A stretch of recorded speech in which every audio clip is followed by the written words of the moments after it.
have with us the emotional intelligence workshop consultant, Mr. Manish Gupta. I'm welcoming you, sir, on behalf of Voice Asia News Channel that you gave your precious time to us to have a one talk with us. Thank you so much for welcoming me, ma'am. It's a pleasure being here.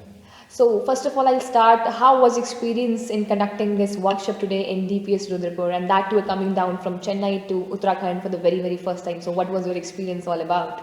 I was absolutely excited. Any workshop that I have to conduct, I'm always excited, and it was a great opportunity for me to come to Uttarakhand. I've never really been to Uttarakhand. This is the first experience. It was an amazing experience. This is not just the first workshop that I'm doing here. I mean, I've been doing this for the last couple of days as well. So it's an amazing experience, and it's a great concept which I feel, the concept of emotional intelligence, I feel should be spread out throughout the country. And I was invited by Voice Asia by Mr. Kaushal Kumar, and I think it's a wonderful thing. It's a great thing to be here. It's my honor being here. Thank you so much, sir. That's really great to hear. I'll start with my interview with the question that why do you think that emotional intelligence is a topic which should be talked in the front foot now, and why you feel like it's like emerging in a hot topic which needs to be spread out? As you said, it needs to be spread out. I would say not only in the country but worldwide. I'm glad you asked this. All parents want their children to be toppers, but all they want is their children to score 90, 100, clear the IIT, clear the JEE, clear the NEET, get into the IIMs, get into the top colleges. Their only focus always is on IQ or the intelligence quotient. That's what every parent wants. My child should get this marks and that marks. But the question here is that parents forget to teach their children. You also have to learn about failures in life. You also have to learn about how to balance your emotions in life. What happens that today if you're scoring 90% consistently, for some reason you get into an examination where you find it very tough, and if you fail, will you be able to handle it? It's not happening. It's very difficult. If you see children's emotions, there's a big swing in children's emotions these days. Unlike earlier, it was much better. So this is one reason why I feel children need to be taught emotional intelligence.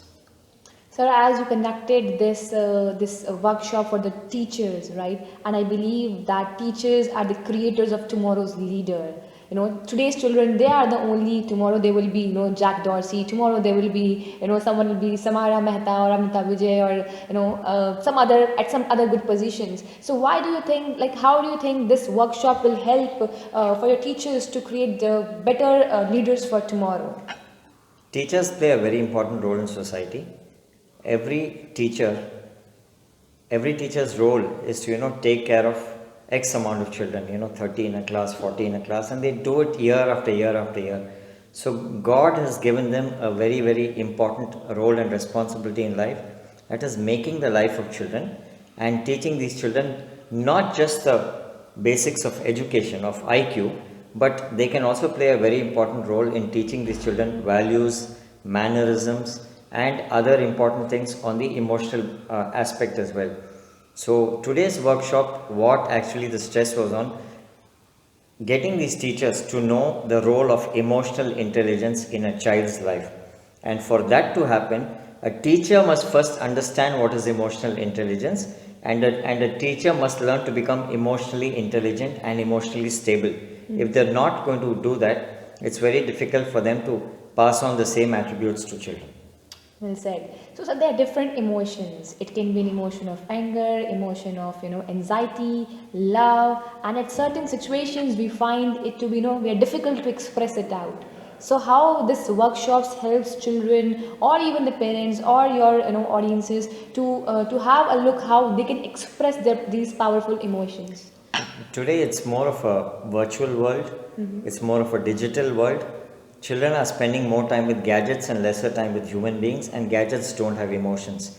That is the reason, you see children today. When have you last heard, probably 10, 15 years ago, did you ever hear of 10-year-old and 11-year-old children going to a doctor and a doctor saying, your child has got depression, your child has got anxiety issues, and prescribing medicines? It was a rarity in our times. But these days it's very common because children are not interacting much with human beings. They are interacting more with gadgets, and like I said, gadgets don't have emotions. If you have to understand emotions and learn about emotions, you have to interact with human beings. So this is one reason why children of today are on the back foot, and they are not at all balanced in terms of handling emotions. So, what are your future plans in this regard? Like, how far you, what is the vision of your for tomorrow in this emotional intelligence workshop, which you are conducting from past so years now? And what is your vision of? I would like to know that. See, the vision is very clear and simple. You know, in life, whether it is success or handling failure, handling responsibilities or not being responsible in life, becoming successful or not becoming successful, whatever it is, for everything, the contribution of being emotionally stable is very, very important. You have top people in India today, whether it is the Tatas or the Ambanis or wherever, they've earned money, yes, but apart from that, they also have another skill of being emotionally intelligent. That is why, we even look at Bill Gates, who after about, X amount of years, many number of years, went on to complete his education. The founder of Apple, he was not educated as well. I'm not sure if you know that he dropped out of college. After first year, he dropped out of college. He didn't continue his college education because he felt he was wasting his time. But still, he made it right to the top because he knew how to handle people. His social skills were good, and emotionally, he had made himself very, very strong. He realized the value of money. He realized the pain of being hungry. He realized the pain of the sacrifices that his parents made for him, and then that's what helped him to become emotionally stable, and then he made it right to the top. And that is, I think, I could conclude that being emotionally stable is something you get a good leader, get a good human being, and get a good asset for the country and the world as well. I'll tell you a very simple thing, ma'am. Research clearly says that to become something in life, right, only 20% of IQ or intelligence quotient actually is required, and it is the rest 80% is all about EQ. It's all these life skills. So that's why we call them life skills, because these skills teach you how to handle life. These skills teach you how to handle success. They teach you how to handle failures, and they teach you how to build relationships with people. It is these skills which will take you forward in life. So these skills are absolutely imperative. They're absolutely necessary, and it's very, very important that we start right from schools to train children on emotional intelligence.